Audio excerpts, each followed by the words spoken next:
Well, that song gives me a new beginning to what I want to share with you today. Actually, I don't know if any of you think about it this way, but I deeply feel that life is living me.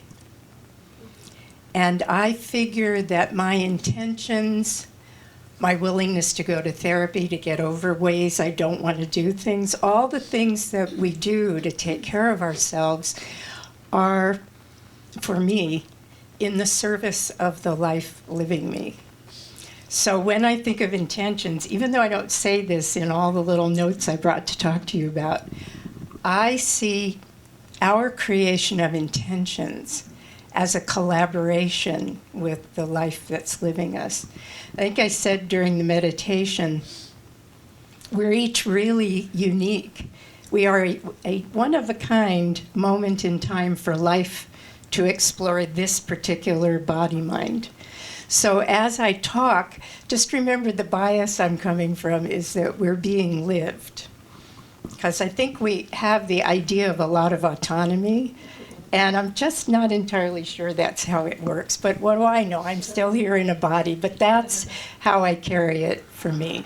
So since the theme for April was I am actively moving in the direction of my dreams, what I wanted to pop in here first is something I bother people with all the time. Please, please, when you're thinking about your dreams, your intentions, whatever you're doing, be sure you're orienting to the optimal version of that. Because in our quantum world, there are infinite possibilities. And so for me, in all the years I've been working with people around their optimal future self, the optimal this, the optimal that, within the realm of infinite possibilities, I don't want the ones of me that are not doing better. You know, it's like I'm a Scorpio, so I don't really want to see what it could look like if I were like not doing a lot of self-learning. So please keep in mind that you're orienting to your optimal dreams. You want the best version possible of what you can be or what can come to you. Also, I ask people, now you can throw this out immediately if you don't want to do it, but I invite my clients and my colleagues all the time. Please, every day, once a day, say I am receiving and living into my optimal life. What the heck? I figure with all of this, what the heck? Throw it out there that you are willingly living into your optimal life. But a really important thing about all that I want to say about this morning is to stay out of the way, to offer your intentions and your wishes, and then don't try to spend a lot of time figuring them out. Because when we're trying to figure out what's possible, we're using only the information we have today. We're not able to make the leap to what's possible that we never even imagined. I've said to you guys a million times, if anyone had told me 40-something years ago that I would be spending time talking to people in front of people, I would have told them they were out of their minds, because I had a speaking phobia that could throw you to the floor. So I would never have imagined this life in 10 million years. So I invite people, really please stay out of the way.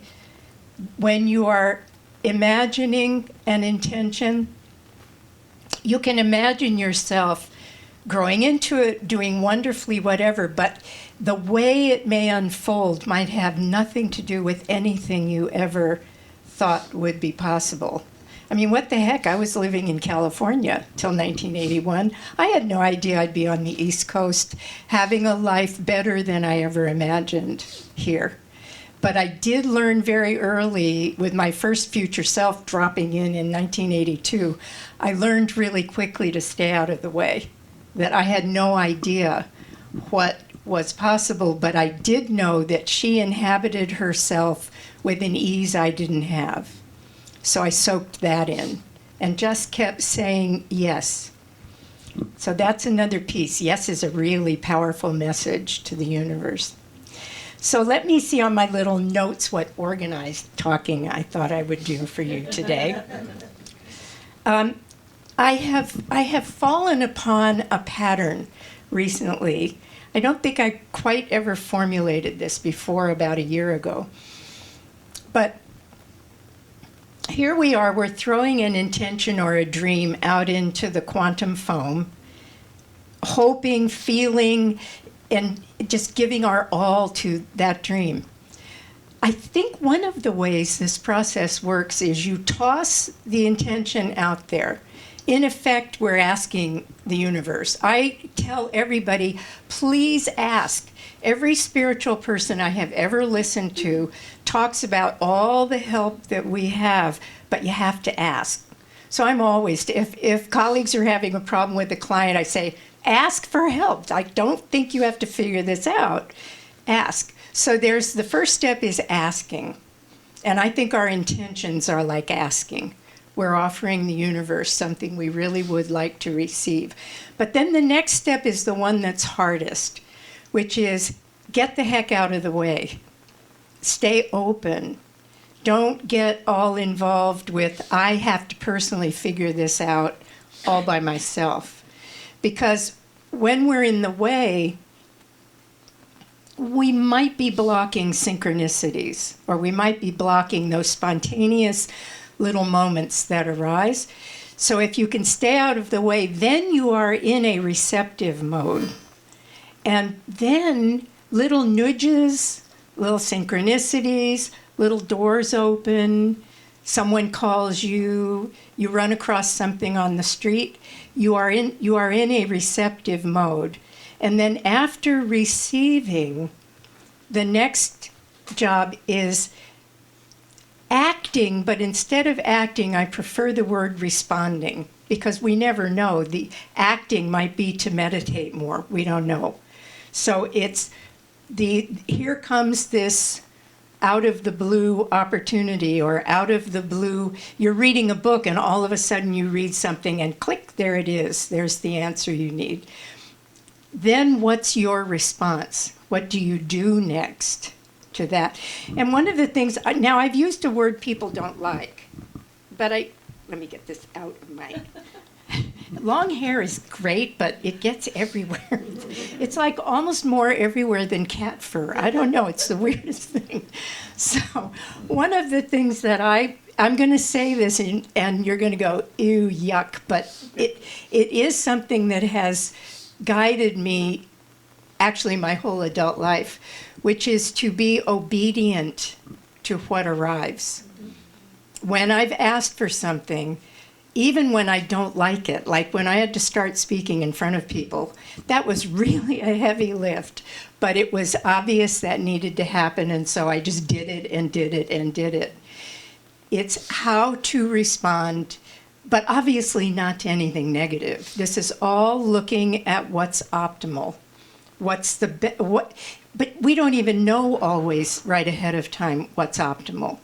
We might be moving along thinking, oh, that is such an irrelevant thing. I shouldn't even bother to do that. Like, just even for me, little ditzy things like, I need to go to the park today. I don't know why I need to be in Central Park today, but I just need to go to the park today.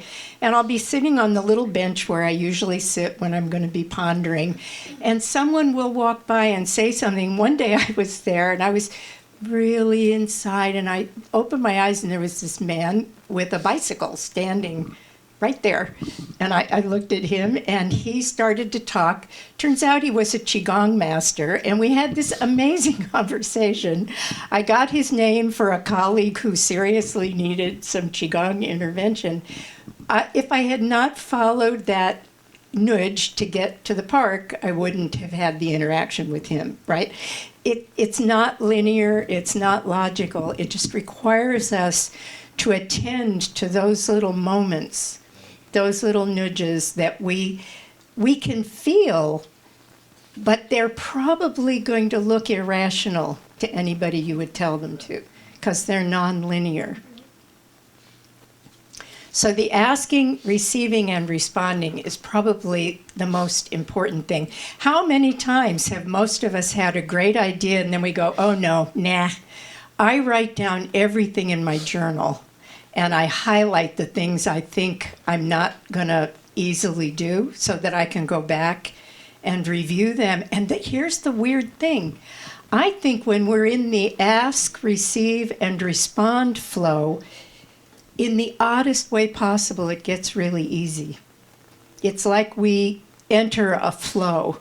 That doesn't mean it doesn't require effort, but what you need opens without having to break down any doors.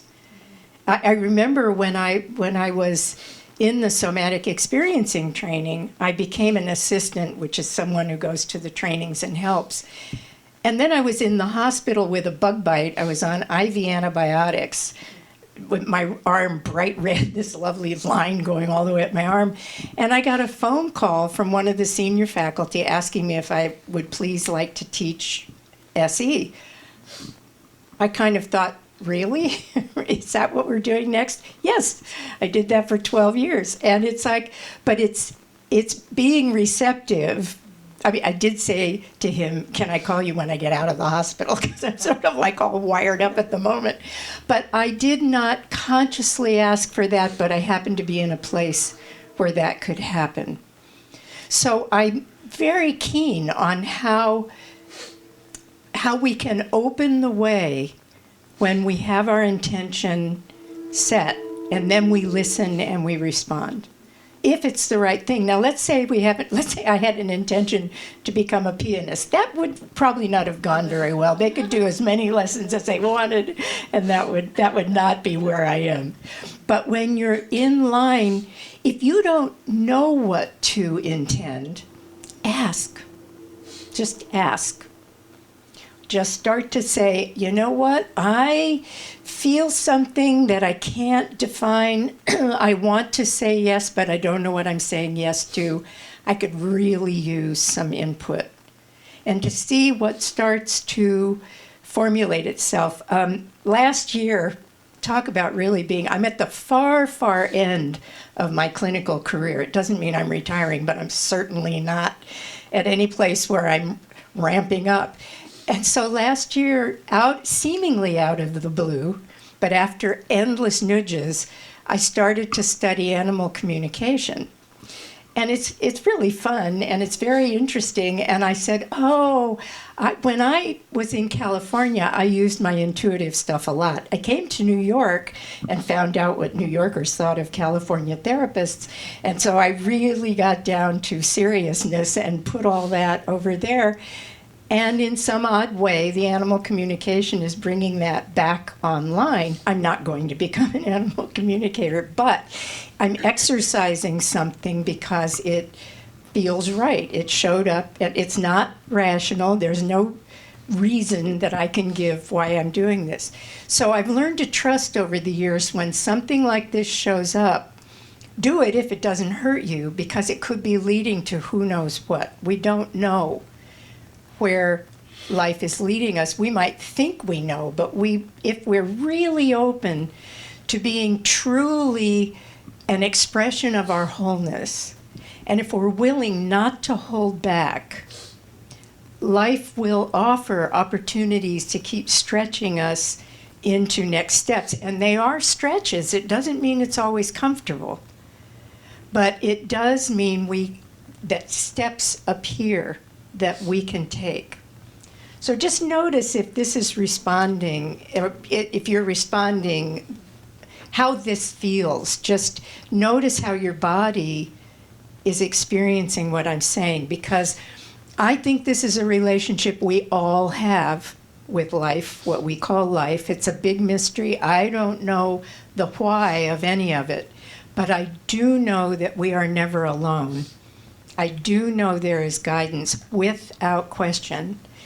And I know that one of our biggest jobs is to get out of the way with our conditioning, our fears. And one of the things that's really helped me to do this is to make a deep commitment to live my wholeness, to not leave out anything. Now, I don't even know what that is, but I have had that commitment. So I just want to underscore that I frankly, one of the feelings I have is I don't want to find myself on the other side saying, oh, I'm sorry I was too afraid. At my age, I mean, I'm in the age where the runway's really getting short. It's like really short.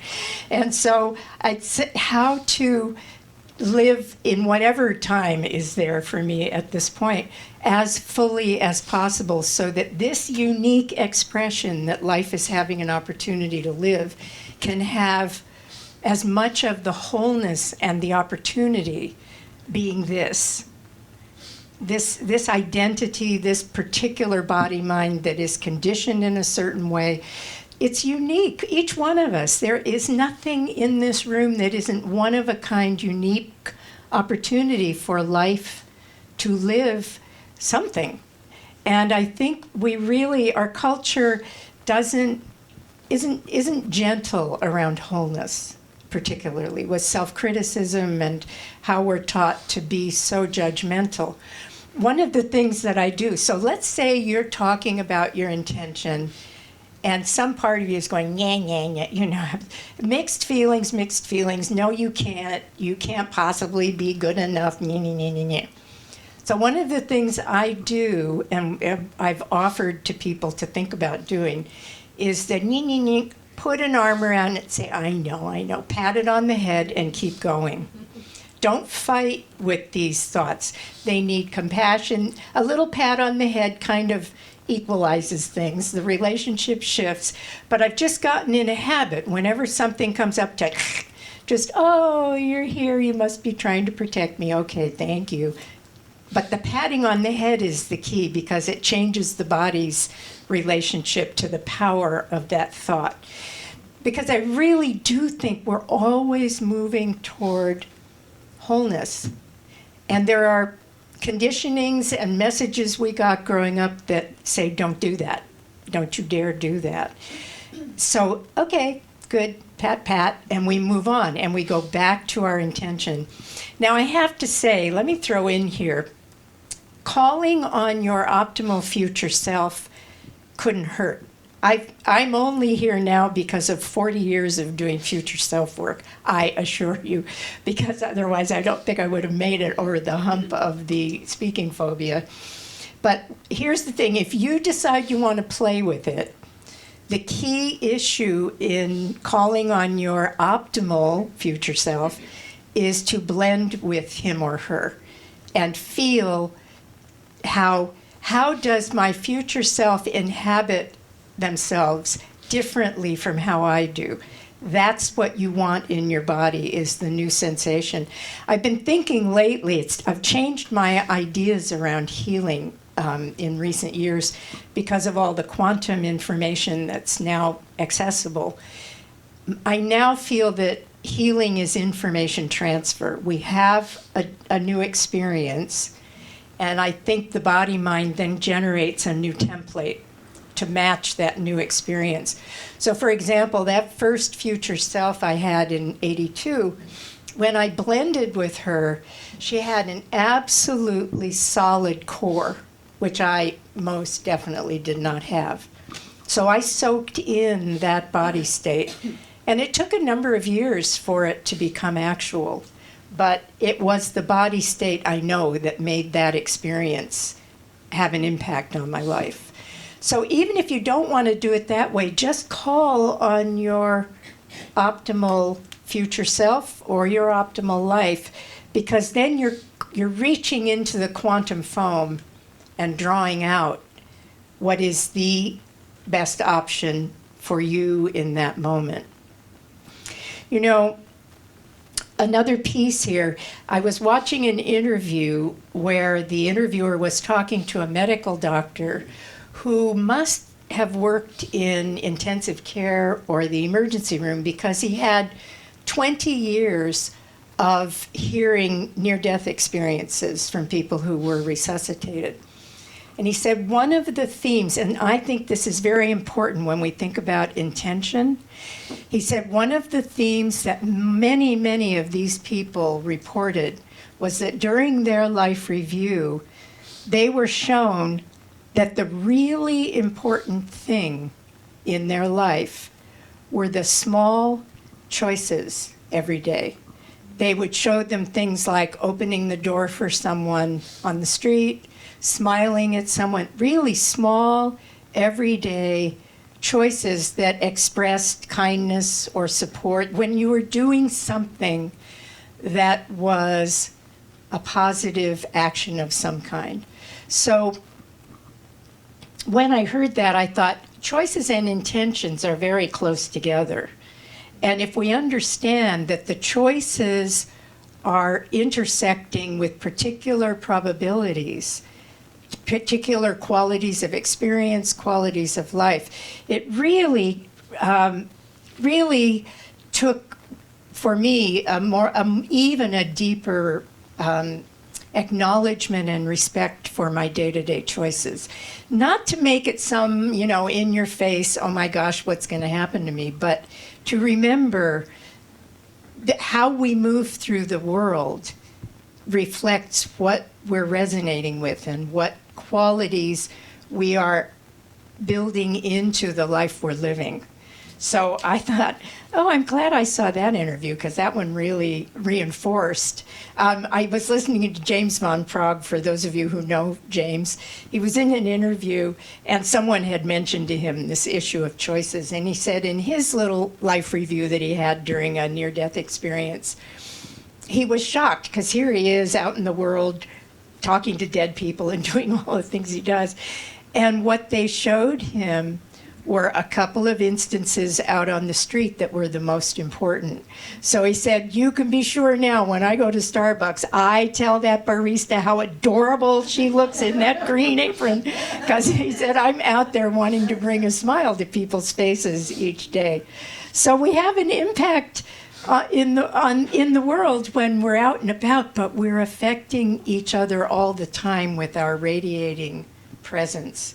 So to remember we're entangled, I talked about this last time, but I'm going to wrap up in just a sec. Just drop inside again for a minute and just come back to your own radiating presence. It's always there, and we are always radiating, and we are always in every moment touching our world. Our quantum entanglement has now been verified by research. We touch everything and everything touches us. So just notice your radiating presence is a gift to the world. It touches people you will never know and supports people who you don't have any idea need so much support. So blessings to everybody as we radiate along. Take care. Yes.